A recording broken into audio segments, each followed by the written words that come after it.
Jiro is a young, friendless boy who is upset because all his classmates think he's a weirdo. He is currently venting about his problems and receiving a pep talk, telling him to embrace what's unique about him, but the one giving him this pep talk is his dog. So I kinda see why his friends thought he was weird. It turns out that Jiro was born with the ability to hear the voices of all the animals around him, but talking to animals all the time freaks others out. So by the time Jiro was grown up, the only friends he had were the neighborhood animals, and he'd go to great lengths to keep them safe, even getting into fights to protect some of his animal buddies from the delinquents who were trying to mess with them. After chasing the delinquents off, the cat and crow thank Jiro for his help because those three have been terrorizing them a lot lately, but Jiro says it's no big deal and turns to head home. When he gets back, his grandpa immediately yells at him because he can tell that Jiro got into a fight again. He tells Jiro he didn't teach him the techniques of the shinobi just so he could go around beating people up in the neighborhood. He tells Jiro he's making a mockery of their family name, but Jiro says he couldn't care less about their stupid family name, and that sends his grandpa into a blind rage. So he takes out the family heirloom katana and starts chasing Jiro around. A little while later, the old man finally calms down, so he and Jiro are busy putting the doors back together, but Grandpa's got a community meeting to attend. So he tells Jiro he has to leave and that he will be back late, so he asks Jiro to lock up before going to bed. Jiro curses under his breath but agrees to his request. However, a moment later, that crow from earlier comes looking for Jiro and asks him for help because there's a cat in trouble in the woods. Jiro has no idea what's going on, but he follows the crow, and when he arrives at the location, he finds a cat severely injured under a tree. This is the first time either Jiro or the crow have seen this cat around here, and they have no idea what happened to it, but it looks like it's still breathing, so Jiro decides to do everything he can to save it. It turns out that before this point, the cat was a being known as Rago, the Devourer of the Sun, and he had been summoned by a mysterious group who sought to use his power for themselves. But Rago refused to take orders from them, so his summoners attempted to kill him for it. The next time Rago opens his eyes, he finds himself in a warm cat bed back at Jiro's house, and a moment later, Jiro comes in to check on him. Jiro is glad to see that the cat is finally awake because, with how badly injured it was, he wasn't sure if it would pull through or not. He brought the cat a bowl of water since he assumed it would probably be thirsty, and he then introduces himself, asking the cat to introduce itself as well. Dago thinks Jiro must be an idiot because even if he did tell him his name, there's no way a human would be able to understand the words of a cat, but Jiro tells him it's not nice to call people idiots for no reason. Finding out that Jiro can understand him comes as such a shock to Dago that he runs under the bed and refuses to come out because he doesn't understand what's going on. Jiro can understand why Dago would be startled if he has never spoken to a human before, but he assures him that he's not in any danger here. However, Dago isn't so easily convinced. He doesn't sense any spiritual energy coming from Jiro, so he's sure Jiro really is a human, but just to be safe, he decides to stay hidden there until he can find an opening to escape. However, a moment later, Jiro comes out with some food, and all Dago's earlier caution goes out the window because he's really hungry. Jiro finds it amusing how easy it was to get Rago to cave, but Rago shows no shame and says no hungry man would pass up a meal. Jiro also thinks it's funny that a cat is calling itself a man, but Rago flares up and tells Jiro he is not a cat. He formally introduces himself as an immortal, or what is more commonly known here as a Mononoke. Mononoke often take the forms of humans or animals and blend into their surroundings without people finding out, and Jiro doesn't really get it. But if Mononoke are meant to be such powerful creatures, then he asks how Rago ended up like this in the first place. Rago explains that it was another Mononoke that did this to him, and when Jiro asks why it happened, Rago says he isn't exactly sure of the details because he can't remember everything, but he recalls that it was another Mononoke that did this to him, and the reason they attacked was because they wanted his assistance with something, and he refused. Jiro is starting to understand what went down, because it sounds like, after Rago turned these guys down, they jumped him. Though Jiro doesn't really understand why Rago turned them down in the first place, since he assumed that, as a Mononoke, he would want to help out one of his own. However, Rago says he absolutely hates people like that guy because they are just parasites who want to act tough but can do nothing but rely on the power of others. Rago doesn't really think there's a point in telling Jiro all of this, since, as a human, he probably doesn't believe a word he just said. But Jiro reminds him that he's talking to a kid who has been able to speak to animals all his life, so immortal monsters existing isn't all too surprising to him. Meanwhile, out in the forest, a female agent has just come across the spot where Jiro first found Rago, and she reports back to HQ that she found a pool of blood which she has confirmed belongs to Rago. but she's not picking up any of his spiritual presence, so he must have gone into hiding nearby. Her boss tells her to wait for the rest of the search team to arrive for now, so she agrees to pull back and vanishes into the trees. It looks like there was someone else in the forest looking for traces of Rago besides her. At the same time, back at Jiro's house, he is busy giving Rago a bath to unwind, and he is impressed by how quickly Rago's injuries have all healed because he looks almost as good as new now. Bathing Rago like this reminds Jiro of how he used to do the same with his dog, Nachi, back in the day. She was the biggest, fluffiest dog a guy could ask for, and whenever he would get bullied or hurt, she would always ask him to give her a bath because she knew that always calmed him down. Later that night, Jiro goes to bed, but the second Rago thinks he's asleep, he climbs out onto the windowsill and prepares to leave. He didn't want to have to leave like this since he owes Jiro big time for saving his life, but if he stays here any longer, then he's going to end up putting Jiro in danger. He then jumps out the window, but as he lands, he ends up wobbling a little because although his injuries may have healed, he hasn't regained his full strength yet. He is about to leave the compound, but all of a sudden, Jiro appears behind him and asks Rago where he thinks he's going this late at night. Rago is shocked because he could have sworn he saw Jiro sleeping upstairs, but Jiro had anticipated that Rago might pull something like this, so he set up a dummy illusion in his bed to trick him.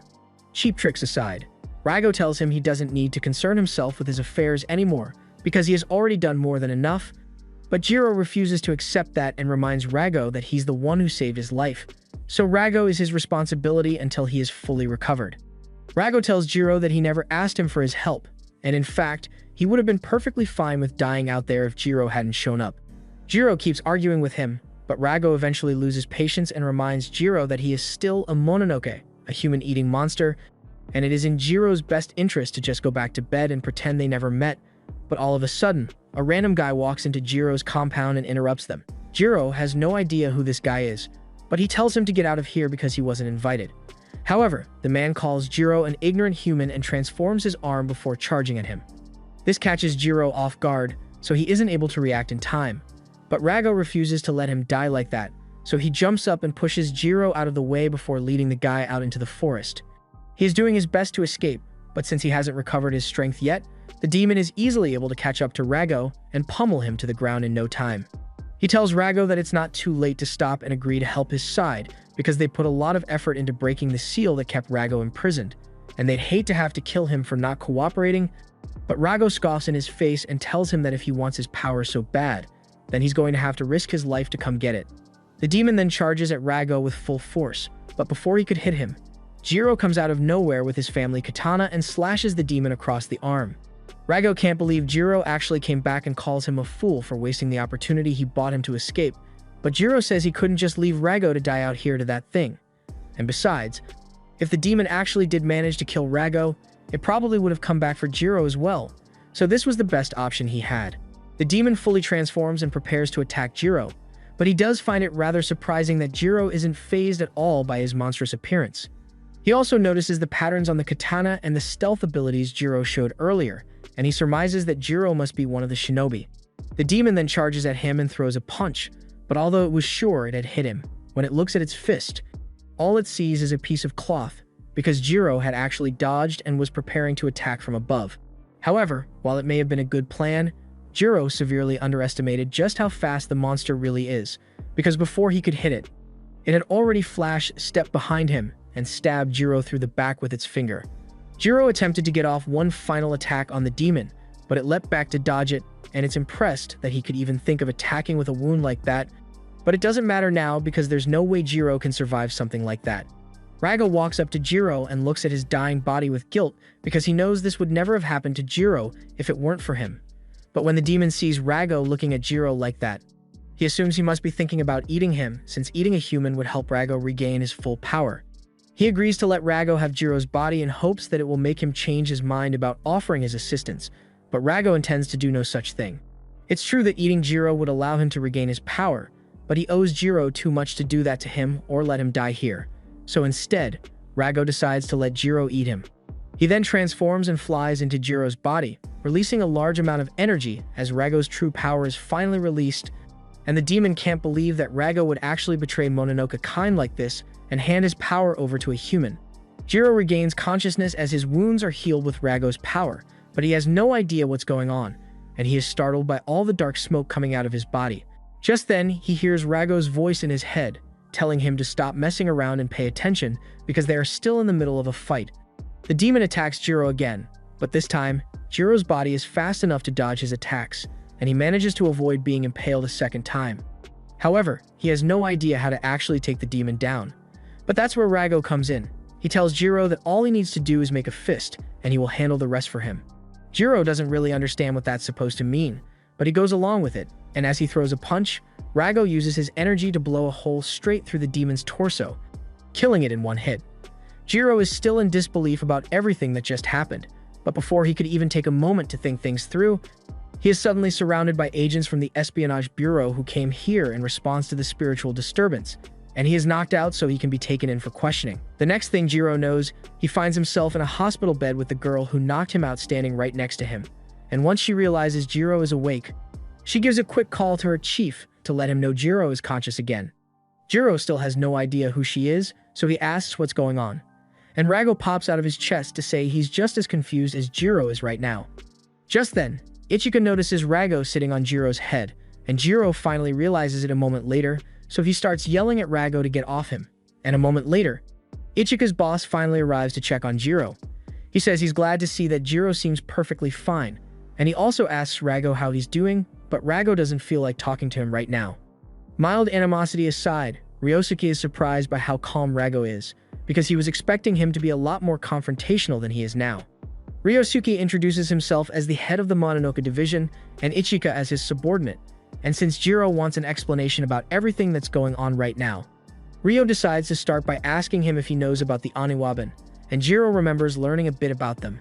From what he recalls, they were undercover agents who worked for the Edo shogunate, and Ryo adds that as time went on, the Oniwaban moved on from service to the shogunate and now serve the modern government as the Bureau of Espionage. They do a bunch of things, including gathering information, going undercover, and, of course, finding and destroying Mononoke. That's why there's a whole department dedicated to dealing with Mononoke incidents, and Ryo has had it easy for a while since Mononoke usually don't cause much trouble. However, lately, things have been getting really hectic since their facility was attacked by a group of Mononoke, and during that attack, Rago, who was sealed in the facility, was released. All that said, Ryo still isn't sure how exactly Rago and Jiro ended up like that, so he asks Jiro to enlighten him. Jiro explains the whole thing, and Ichika immediately starts calling him an idiot for saving a Mononoke with no plan, but Jiro doesn't want to hear that kind of criticism from someone he doesn't know. Ryo tells Ichika to calm down because the fact of the matter is that Jiro is completely fused with Rago, and unless they do something, he's going to stay that way forever. However, they have no idea how to undo it, and they also have no idea what the other Mononoke may be planning, so Ryo says they'll be taking Jiro into protective custody. Jiro tries to object, but Ryo tells him he doesn't really have a choice in the matter. He clarifies that they aren't heroes of justice or anything like that, so they are under no obligation to preserve Jiro's personal rights. They've already filled out a missing persons report for when they transport Jiro to a different facility tomorrow morning, but for now, Ryo tells him to just get some rest. He also mentions that there are guards stationed outside his door, and he says they are there to protect Jiro in case anything happens, but Jiro knows they are most likely just there to make sure he doesn't escape. Jiro is a little worried since if he gets taken away, there's a good chance he will never get to see his grandpa again. And a situation like this is precisely why Rago kept telling him that getting involved with him would only cause him trouble. Jiro says he really isn't in the mood for a lecture right now, but Rago says he isn't trying to lecture. He just wants Jiro to understand the full picture of what's happening here. Those two may have promised that everything happening right now is for Jiro's protection, but they were also the same people who sealed Rago away in the first place. So Rago finds it hard to believe that they just let Jiro live normally after he has fused with a Mononoke. And on top of that, there's those Mononoke who broke into the facility to release Rago in the first place. If they were willing to cause trouble with the Bureau to get to Rago, they aren't going to give up so easily, so they'll be sure to come after Jiro as well, and that pretty much means Jiro has to figure out what to do on his own. This whole thing has really given Jiro a lot to think about, and he decides he's not going to care about what anyone else says and do what he wants from now on. First things first, he tells Rago they've got to get out of here, and Rago is surprised to hear that because he didn't think Jiro had anywhere to run to at this point. But Jiro says he doesn't plan on running. He just needs to get a few things done, and after that, he's just going to have to accept whatever happens. Rago has no idea what Jiro is thinking, but he warns him that there's no guarantee that everything will be fine if he goes through with this, and he can't rely on Rago to save him. But Jiro says he will figure things out on his own somehow. As he says this, he notices a group of crows outside, and that gives him an idea. So, while the guards are still busy watching the door, he suddenly starts making a lot of noise to draw their attention, and once they come in to check on him, Jiro tells the crows to attack them to buy him enough time to escape. Rago is surprised by how well that worked, but Jiro never had a doubt because those crows are his friends, and if he asks for help, they'll do anything he asks. Once Jiro has made it far enough away from the hospital, he thanks the crows for helping him and gives them a bag of snacks as a reward for their effort. But although Jiro did manage to make it out of the hospital, Rago asks him what he's going to do now since the Bureau is probably already looking for him. Jiro says he really isn't too worried about that right now since there's just one thing he wants to do first. A little while later, Jiro returns to his house, and Rago finally understands why Jiro wanted to escape so badly, because even if the Bureau was going to take him away, he wanted to at least explain things to his grandpa beforehand. After all, he wouldn't want to leave his grandpa thinking that he really did go missing. He stands outside for a while trying to think of how to explain all this to the old man, but all of a sudden, Jiro's grandpa appears behind him, startling Jiro. Jiro begins trying to explain things, but his grandpa tells him to just be quiet and follow him, so that's what Jiro does for now. A little while later, Jiro's grandpa leads him to an open stadium, and Jiro is starting to wonder how much walking they are going to be doing since he really doesn't have much time before the Bureau finds him, and he'd like to talk to his grandpa before that. He also asks why his grandpa brought him to a field in the first place anyway, and his grandpa says he came here so no one else would interfere, right before punching Jiro square in the face. Jiro falls to the ground and asks his grandpa what that was for, but his grandpa simply yells at him and calls him an idiot for not knowing the severity of what he has done. Jiro has no idea what he's talking about, but his grandpa says Ryo already told him everything, including how Jiro is currently possessed by a Mononoke. He probably wouldn't have believed it if he hadn't seen it for himself, but the fact that Rago is right there is definitive proof that the story is true. Jiro is shocked that his grandpa knows about all this stuff, but that's because the old man is a former member of the Bureau of Espionage. He hates that it has come to this, but the old man knows what he must do now. He intends to take responsibility for Jiro's mistake, and to do that, he is going to kill both Jiro and Rago so neither the Bureau nor the Mononoke can exploit them, and after that, he is going to kill himself to atone. Jiro tries to tell his grandpa to calm down, but the old man has nothing more to say, so he charges straight at Jiro with a devastating axe kick. Jiro just barely manages to evade his attack, but he has never seen his grandpa this mad before, and in the next moment, he gets speed blitz and knocked to the ground. His grandpa explains that their Azuma family techniques have been perfected to fight both man and Mononoke alike, but he only ever got to teach Jiro the basics for the sake of self-defense. He thinks it's a shame that Jiro will never get to reach his true potential now, but he wants to ensure that Jiro will never have to suffer the cruelties of the Mononoke world, and to that end, he promises to make Jiro's death as swift and painless as possible. However, just before he could strike Jiro, Rago suddenly steps in and blocks the punch for him, knocking Jiro's grandpa away. Rago tells Jiro to snap out of his daze and take this seriously because his grandpa is really trying to kill him. But despite all that, Jiro still tells Rago to stay out of this and not to come out until he tells him to, because he wants to handle this by himself. Rago doesn't quite understand why Jiro is refusing his help, since he's clearly no match for his grandpa. But if that's what Jiro really wants, then he isn't going to interfere. Looking at Jiro now, his grandpa is reminded of how, when Jiro was younger, he one day climbed into a massive tree just so he could save a baby cat, but he didn't even stop for a second to consider whether he'd be able to get back down on his own after saving it. Luckily, he was there to catch Jiro, but he made sure to yell at him for doing something so reckless, because while helping others may indeed be a noble act, he tells Jiro he's going to end up getting himself killed if he keeps putting himself in situations outside his capabilities. He told Jiro that he needed to learn to rely on those around him instead of trying to solve every problem by himself, but Jiro asks what he's supposed to do if there's no one around to help, and his grandpa told him he'd just have to give up. But Jiro didn't want to live like that, so in that case, his grandpa told him he'd just have to grow stronger so that there's no situation he can't handle. Back to the present, Jiro's grandpa tells him that the world of the Mononoke is like nothing he has ever seen before, and if Jiro were forced into it like his grandpa was, then he'd end up killing his fellow man and Mononoke alike, eventually losing himself in the process. It is a gruesome and unforgiving world, and that's why he fought to make sure Jiro would never have to experience it, but it looks like he failed. Jiro apologizes to his grandpa because he's only in this mess because he stuck his nose where he shouldn't have and didn't think things through, but he says he doesn't regret choosing to help, and he's going to figure out a way to clean up his own mess. His grandpa yells, calling Jiro an ignorant fool before charging at him, and Rago tries to warn Jiro to dodge, but Jiro has no intention of moving. He stands there and takes his grandpa's punch head-on, and though he still gets knocked back, he manages to land on his feet. Rago can't believe Jiro just did that, and his grandpa tells him that was a stupid thing to do because he can tell that he did that in an attempt to demonstrate his resolve, but he says that doesn't prove a thing other than the fact that Jiro can take a punch. Jiro had a feeling that wouldn't be enough to convince his grandpa, but he tells him that, for better or worse, he's not alone anymore.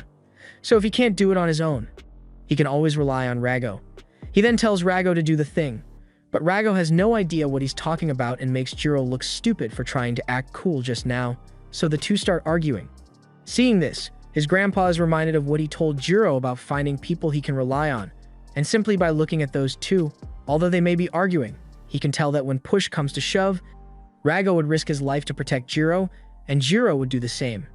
This makes him realize that Jiro may actually be able to handle himself after all, so he tells the two of them to stop arguing and announces that he is surrendering, so Jiro is free to do whatever he wants, but he still thinks Jiro is a fool for letting this happen.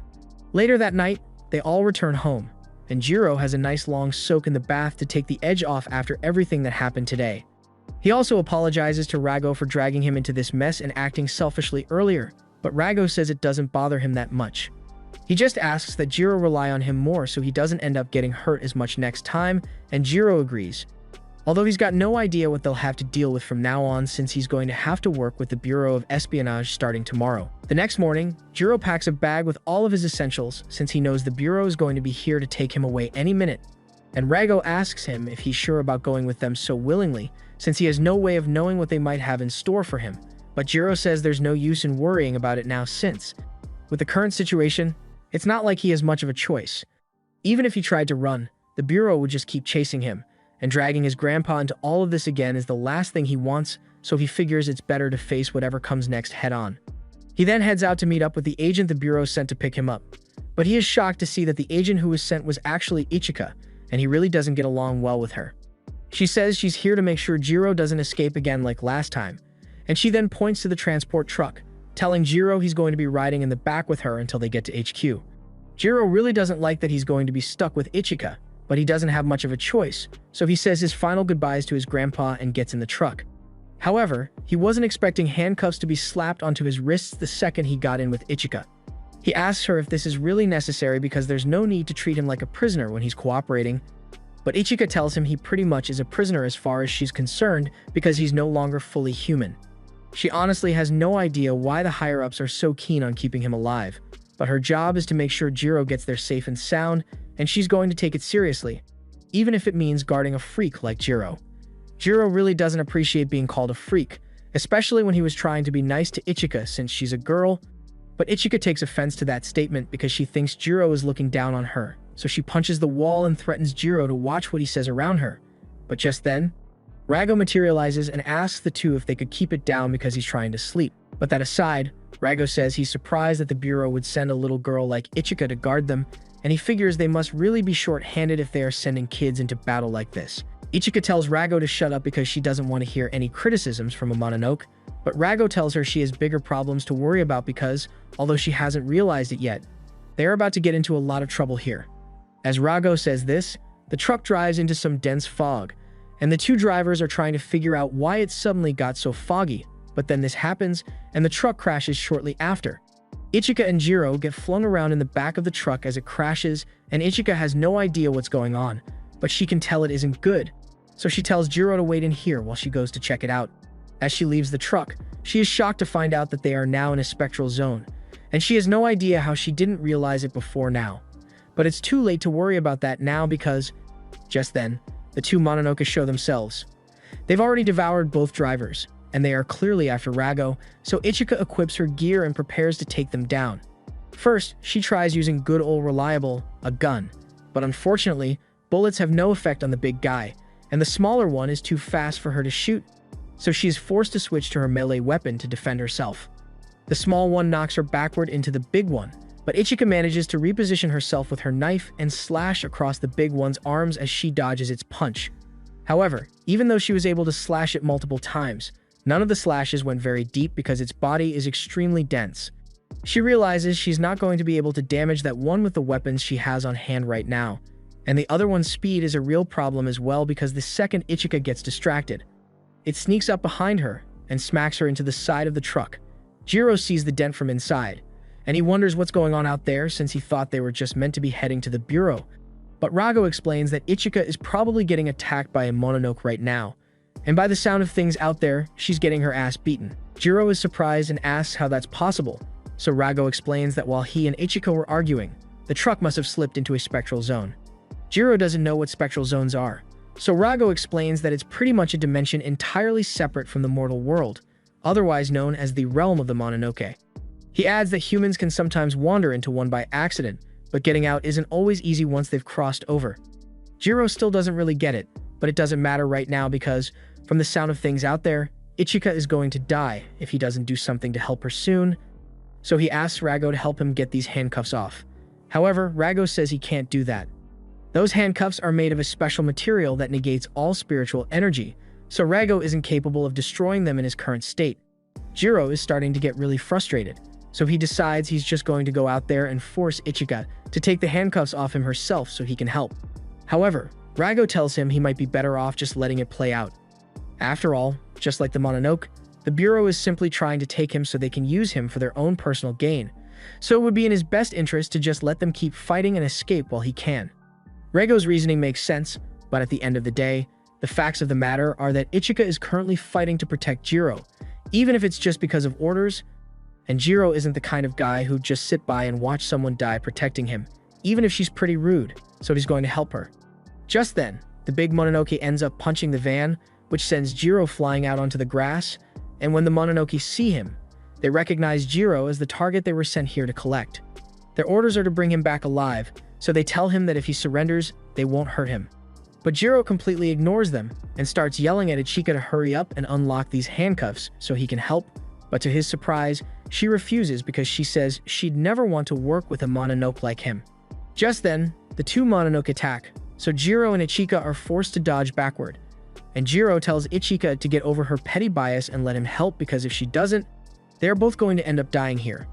As he says this, Ichika is reminded of the day they held her mother's funeral after she died at the hands of a Mononoke, and from that day on, Ichika swore she would do everything in her power to become strong, just like her mother would have wanted. She wants to believe she can handle this on her own, but the reality is that she can't, and Jiro tells her that if she doesn't want her mission to end in failure, then she has to be willing to do whatever it takes to win, even if that means working with him. She hesitates for a brief moment, knowing everything she has believed since childhood is telling her to refuse, but she also knows Jiro is right. Ichika finally agrees to let Jiro help and shatters his handcuffs, and the second Jiro is free, he leaps into the air and calls on Rago for some help, allowing him to one-shot the big Mononoke, and while the other one was frozen in disbelief at the death of its friend, Ichika snuck up behind it and diced it into pieces. But unfortunately, Jiro jumped a little too high with that first jump, so he ends up crashing to the ground. When he gets back up, Ichika stands off to the side and tells him she's not going to be thanking him for this, but Jiro says he didn't do it for any thanks. Ichika fought to protect him, so he did the same for her, and that makes them even, and this whole thing has made Ichika's opinion of Jiro a lot better. However, they still have a bit of a problem to deal with since the transport truck was destroyed, so Jiro asks Ichika what they are supposed to do now, and Ichika tells him they are just going to have to walk the rest of the way. Meanwhile, Ryosuke is currently in a meeting with the higher-ups, and he is basically trying to convince them to allow him to establish a team with Jiro and Rago as members.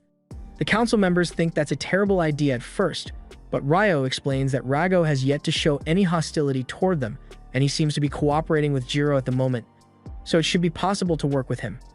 Additionally, it's pretty clear that the enemy is after him, so rather than condemning Jiro and Rago to a cell, he thinks it'd be better if they get the chance to work in the field and sharpen their skills, so the enemy won't be able to snatch them up so easily. He also points out that keeping Jiro locked away won't solve anything because their enemies will continue targeting him regardless, and if that happens, it'd be better for Jiro to have actual combat experience instead of spending all his time behind bars. Ryo also promises to take full responsibility for what happens to Jiro and Rago from now on, and his proposal was rather persuasive, so the higher-ups agree to let him do what he wants. The next day, Jiro is out by the dock brushing his teeth, thinking about how crazy the past week was because one moment he was just living a normal life, but the next thing he knew, he found a weird cat, got killed by a giant ogre, and now here he is, working for a strange organization. Just then, Ryo comes over to ask Jiro how he's adjusting to his new life. But Jiro doesn't think this is much of a new life since they've already run all sorts of tests on him since he got here, and he hasn't had a single minute to himself yet. And on top of that, he still can't believe that this is really the base of operations that Ryo was talking about. Ryo explains that every division in the Bureau has its own base of operations, and it has to blend in with the surroundings, so they usually opt for office buildings or shrines and stuff, but unfortunately, the second division got stuck with a shipping yard, and since Jiro is one of them now, that means he's stuck with it too. Just then, a car pulls up to the base, and a young woman gets out, so Jiro asks who this is, and Ryo explains that this is Hana Usumi, and she is going to be the assistant chief of this team, and the other guy who gets out of the car and immediately starts flirting with Usami is Reiji Kirihara. Ryo formally introduces everyone inside, and he hopes they'll all get along, but Jiro and Ichika still don't get along very well. Reiji, on the other hand, is a master of conversation, and within a few minutes of talking to Ichika, he manages to compliment her so much that she starts blushing. However, when it comes to Jiro, he has nothing but unfiltered disgust for a half-human, half-Mononoke hybrid like him, and Jiro isn't the kind of person who just sit there and let himself be insulted, so he gets up in Reiji's face and asks him if he's looking for a fight, and Reiji says he'd love to beat Jiro up if that's what he wants. Ichika tries calming things down since she doesn't want these two to actually get into a fight, but Ryo, on the other hand, is more than happy to see the fight happen, and he even gets Usami to pull out a camera so they can record it. Aside from thinking this would be fun to watch, Ryo is also doing it because they still need to test what Jiro's limits are and how strong he really is. Otherwise, they won't be able to make effective use of him in the field. Usami then begins the recording, and Ryo gives the signal for them to start fighting. After that, Jiro asks Ryo why Reiji is allowed to use a sword during their fight. Ryo explains that Reiji comes from a long line of legendary swordsmen who find it difficult to part with their swords, even in combat. However, he tells Jiro that if he thinks it's unfair, he's free to grab a sword of his own. Jiro simply responds that he won't need one. Reiji then tells Jiro that he's free to use his secret weapon, and when he says that, he is referring to Rago who's sitting on his shoulders.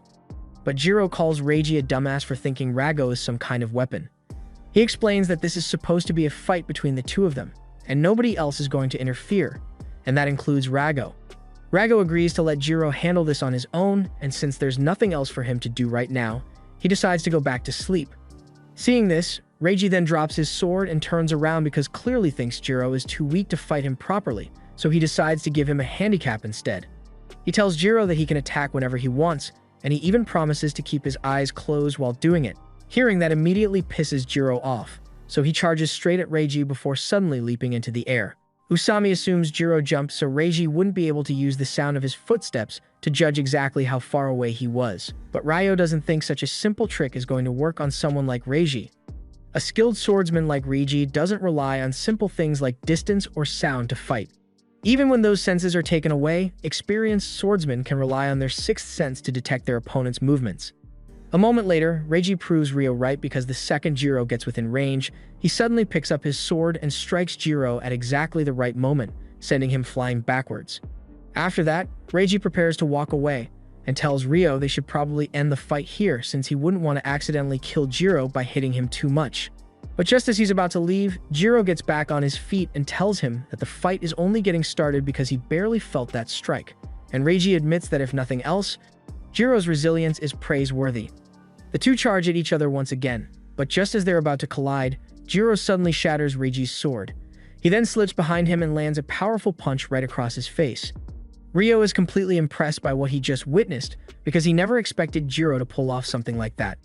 Meanwhile, Reiji is left lying on the ground, trying to understand how Jiro managed to shatter his sword so easily.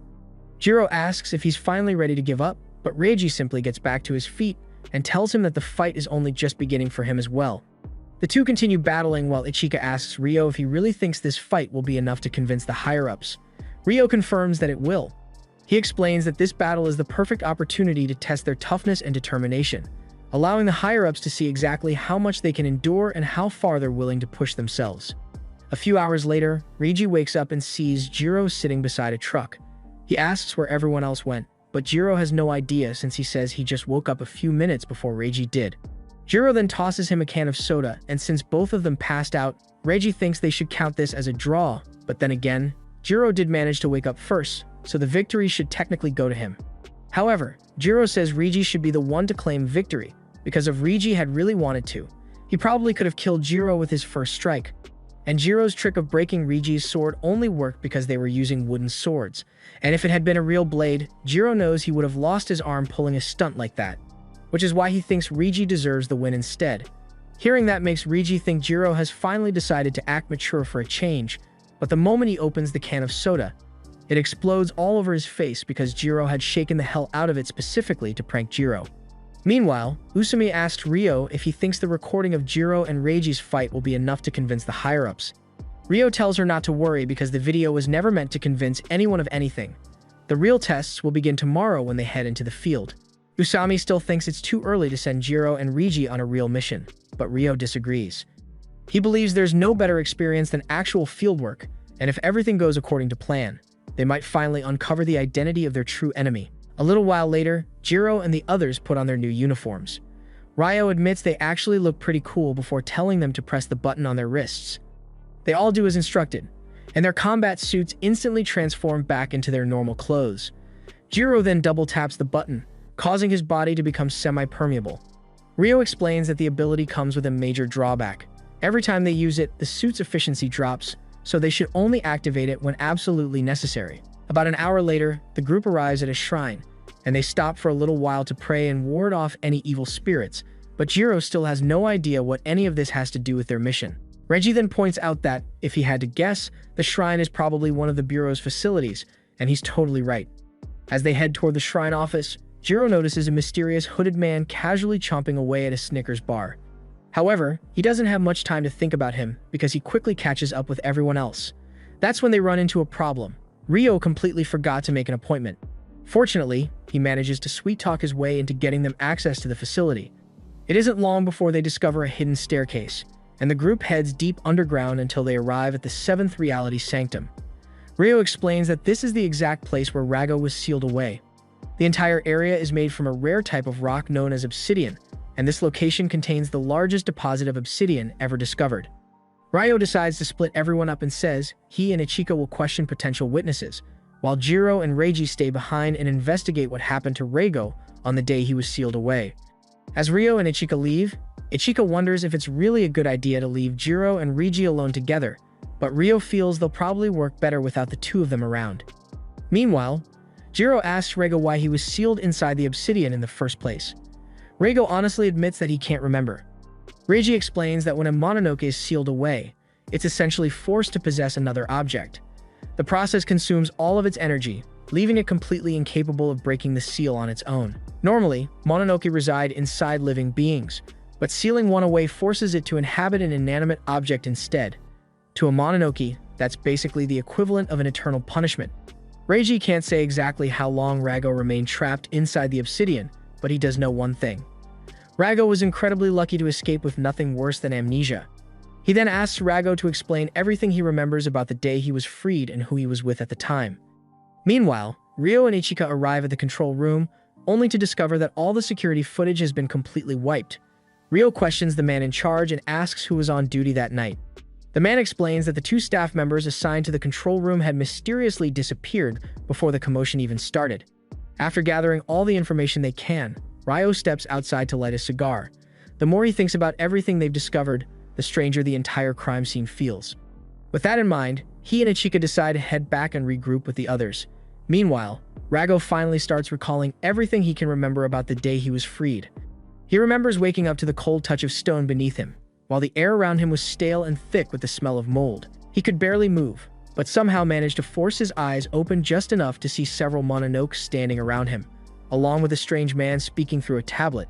After hearing that, Reiji assumes the mysterious man must have been the ringleader of the entire group. Rago then recalls how the ringleader tried to convince him to join their side. He wanted Rago to lend them his power so they could show those pathetic humans just how powerful the Mononoke truly were. However, Rago had absolutely no interest in joining them, so he simply told the ringleader to go to hell. Shortly afterwards, the ringleader disappeared in a flash of light, giving Rago the perfect opportunity to escape. After hearing Rago's story, Jiro points out that they're basically back at square one. They still don't know who their enemy is or what they're planning. However, Reiji disagrees and explains that they've actually learned three very important things. First, the group that released Rago clearly knows how to break the seal that was placed on him. Second, the ringleader almost certainly knew Rago long before all of this happened. And finally, whoever they're dealing with appears to be seeking revenge against humanity and the Bureau of Espionage for some unknown reason. Jiro quickly tells Reiji to stop because that's already way too much information for him to process. Even so, he's starting to piece everything together. He realizes that he somehow became fused with Rago, and now they've learned that their enemy knows how to undo that fusion. Rago lost his memories after being released, yet the ringleader already knew who he was, which means the two of them must have been connected long before Rago was ever freed. After thinking it over, Jiro decides the solution is actually pretty simple. All he has to do is beat up anyone who gets in his way until the problem is solved. Reiji immediately starts scolding him, calling the plan reckless and stupid.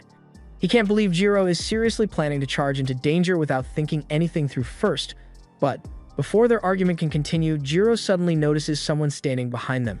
It's the same mysterious hooded man they saw earlier at the shrine, and he's still casually eating his candy like nothing's wrong. Jiro barely has time to react before the mysterious man suddenly vanishes, and in the blink of an eye, he appears directly behind both Jiro and Reiji. His movements are so unbelievably fast that neither of them can even perceive him, and just as quickly as he appeared, the hooded man moves away again, leaving both of them stunned by his incredible speed. The man then slowly removes his hood, and looks directly at Rago to tell him that he's not going to let these two meatheads ruin their reunion. The moment they hear those words, Jiro and Reiji immediately realize what they're dealing with. The mysterious man is a Mononoke. Without wasting another second, the two instantly transform into their combat suits and prepare for battle. After witnessing the man's overwhelming speed firsthand, they know they're about to face an incredibly dangerous opponent. Meanwhile, Ryo and Ichika run into a completely different problem. They suddenly realize they've been trapped outside by an incredibly powerful barrier. It's so strong that even Ryo has no idea how they're supposed to break through it and get back inside. He starts searching for a solution, but nothing immediately comes to mind. The situation is already far more complicated than they expected, especially now that Jiro and Reiji are trapped inside with a dangerous Mononoke. Just as Ryo is trying to figure out their next move, he suddenly notices someone approaching from behind. It's none other than Toko Kusumi, the chief of special operations. The moment Ryo sees her, a confident smirk spreads across his face. Their very first mission was already turning into a complete mess, but now that the chief herself has arrived, he can't help but think that this first mission is about to get even more interesting. The Mononoke introduces himself as Koga, and he says he's going to be the future overlord of all the Mononoke, but to do that, he's going to need Rago. Reiji thinks he must be some kind of idiot because there's no way he really came here with such a dumb goal. He decides to try his luck and asks Koga why he needs Rago so much in hopes of getting him to start monologuing. And Koga takes the bait because he starts explaining that Rago is really special as far as Mononoke go. Most Mononoke are practically immortal, but they need to feed periodically. Otherwise, their spectral forms will deteriorate with time. However, Rago is completely different. He can survive whether he eats or doesn't eat, so he is pretty much an infinite spirit energy generator, and if Koga takes that kind of power for himself, he will be able to become the top Mononoke. After he says that, Reiji and Jiro get into battle stances since they can tell that he's about to attack, but they still have no answer for Koga's sheer speed, so Reiji gets knocked away. And Koga pins Jiro to the ground and tells him to stay out and shut up because, as far as he's concerned, he's just an unnecessary meatbag. And once he manages to get Rago out of him, he will be disposed of. Koga then picks Rago up and tells him that in a few minutes he will be freed from his human prison, and then they can fuse and rule the Mononoke world. But Rago couldn't care less about ruling the Mononoke world, and even if he did want that, Koga is the last person he'd ever fuse with. Koga can't understand why Rago refuses to accept his kind gesture.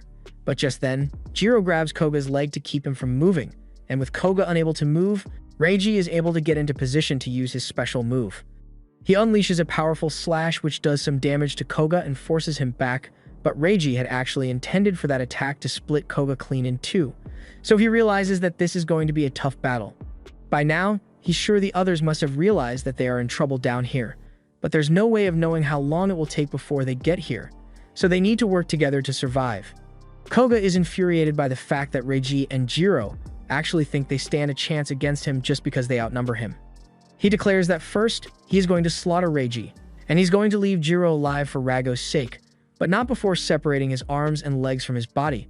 Koga then pulls out a sword he conjured with his blood and prepares to attack, and at the same time, back on the surface, Ryo has called for backup and currently has Tokita taking a look at the barrier the Mononoke set up. Tokita says the barrier isn't too complex, so he should be able to take it down in a few minutes tops, and since Ichika is worried about the guys down there, she offers to help to make the process go faster. Meanwhile, Ryo and Toko stand off to the side, and Toko accuses Ryo of knowing that Jiro is going to be attacked and intentionally bringing him here so they'd be forced to help. But Ryo denies it and says this wasn't planned at all. However, he isn't too worried about those two since he has faith that they are skilled enough to make it out on their own, but if anything does go wrong, he's prepared to take responsibility for it. Meanwhile, back down there, Koga is going absolutely wild on Reiji, and despite Reiji's best efforts to block the sword strike, he still gets his sword shattered and suffers a deadly blow to the gut. After he gets blown away, Jiro jumps in to stop Koga from finishing him off, but Koga blocks his punch with ease. And he even says he's disappointed because he can't believe that's the best Jiro can do with Rago's power in his body. It's a shame to see all that potential go to waste, and he promises to get Rago out of Jiro as soon as possible so he doesn't have to suffer with such an inadequate host anymore. But Jiro tells Koga to shut up already, because if he didn't already get the hint, Rago doesn't like him, and he has no intention of becoming the weapon of an idiot like him. Rago usually doesn't like people speaking on his behalf, but he completely agrees with Jiro on this, and the two of them plan to take Koga down no matter what.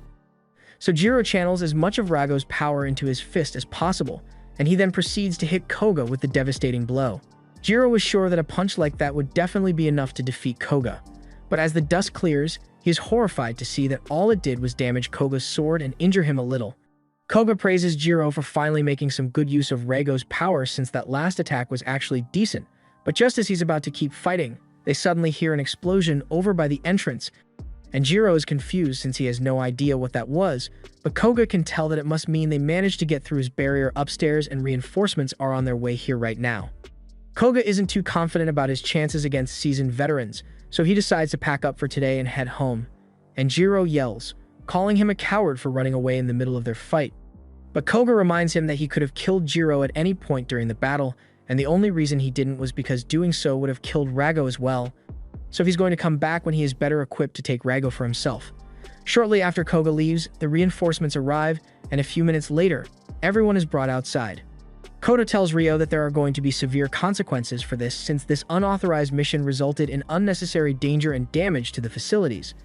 And Ryo says he's willing to take any consequences thrown at him, but he's actually satisfied with how things played out, because all else aside, Jiro and Reiji held their ground against a very powerful Mononoke, and that should be enough to convince the higher-ups that they are valuable assets to the team. He then turns to the kids and asks Reiji if he's alright since he suffered the most damage, but Reiji says he's fine. However, the only reason he's still alive right now is because the suit absorbed a large chunk of the damage. If it hadn't been for that, then he'd be dead. Ryo tells him not to think like that since they should be celebrating their victory instead, but Reiji still can't help but feel terrible because he was absolutely helpless against that guy, and he needs to do everything in his power to grow stronger. Ichika is also upset because she was absolutely useless the entire time back there, and she feels like things would have played out differently if she had just been able to break through that barrier. But there's no point in dwelling on it now. While the others are sulking, Jiro is deep in thought over the fact that before leaving, Koga mentioned something about his dad, and he has no idea what to make of it since. For as long as Jiro can remember, his grandpa has always taken care of him, so he has no idea who his real parents are, and all this confusing stuff is frustrating. But he decides he's going to keep pushing forward no matter what and give it his all to become a real part of this team. Ryo is glad to see that Jiro is in high spirits, but for the record, he tells him that he was already a full part of the team the moment he joined. That said, they all still need to learn to work together as a unit, and they each have their own individual strengths and weaknesses which they need to work on. But he wants them to know that no matter what happens, he will always have their backs. A few days later, Ryo is done with his meeting with the higher-ups about what happened, and just as he expected, he got yelled at a lot for it. But it's all water under the bridge now, so it's time for the team to move on to their next objective. And that objective is to complete a training exercise which will be conducted by a special guest. Just then, the group hears the laughter of a little girl coming from the top of the building next to them, and the girl suddenly jumps down, but no one really cares enough to bother catching her. So she faceplants into the ground. Jiro has no idea who this is, so Ryo tells everyone that this is Fuyo, and though she may not look like it, she's a Mononoke. The Bureau both monitors and eliminates Mononoke, but in some specific cases, if the Mononoke is of the friendly variety, they are allowed to live on the condition that they cooperate with the Bureau. But Fuyo wants to make it clear that she isn't simply taking orders from the Bureau, and she's here because she wants to be. She then turns her attention to Rago, and she sarcastically tells him he's a lot fluffier and cuter than she thought he would be, and Rago retorts that he's not going to take criticism from someone who looks like a tiny brat, and after that, the two start arguing. After things calm down, Ryo tells everyone to get into position so they can begin the training exercise, and he explains that this is going to be Spectral Forces suppression training. Jiro has no idea what that is, so Ryo informs him that some Mononoke are able to induce hallucinations or perform hypnosis, and it is much better to get used to that kind of thing in a controlled environment than it is to face it out in the field for the first time, which is where Fuyo comes in. Her ability allows her to create such illusions, so their task is to figure out how to break free of Fuyo's illusion by any means necessary, and that's pretty much it. Fuyo then activates her power, trapping each of them in their own custom hallucination. But Yusemi can't help but worry a little since Ryo didn't give them any actual clues on how they are supposed to free themselves from the illusion. But Ryo says it's better that way, because if they can get out of this on their own, then it means they'll be prepared for anything that happens in the field. Meanwhile, inside the illusion, Reiji finds himself in a wide open space, and he's already aware that he is trapped in a hallucination, but he has no idea how to get himself out. As he is walking through the space, he suddenly comes across a very familiar cave, and out from that cave steps someone who Reiji thought he would never see again, his brother. Reiji tries to snap himself out of it since he knows his brother is most certainly already dead, but the sword in his hand feels pretty real to him. Meanwhile, over in Ichika's illusion, she has been sent back to a memory of her childhood when her mother was still alive. Ichika had just told her mom all about how she wanted to become an agent just like her mother and father, and looking back on it now, she realizes how naive her way of thinking was back then. She thought the good guys always won no matter what, but then her mother went out on a mission and never came back. Ever since then, Ichika had done her best to train as much as she could so she could become an agent because she thought it was the only way she could feel close to her mom. But just when she thought she had it all figured out, she was informed that her mother had never actually been killed in battle like she was originally told. Instead, a Mononoke had turned her to stone, and the Bureau had been trying to use every resource at their disposal, but nothing worked. So although she is technically still alive, Ichika's mother is stuck as a statue. Ichika promises her mother that she will find a way to save her, but just then, her mother's statue starts yelling at Ichika, telling her to quit being an agent, otherwise she will end up like this too. And before Ichika knows it, the statue transforms into a monster. Similarly, in Jiro's hallucination, he is also being targeted by a monster, and he doesn't really understand how he's supposed to get out of here. But he thinks a good first step would be to take this thing down, so he and Rago prepare to fight.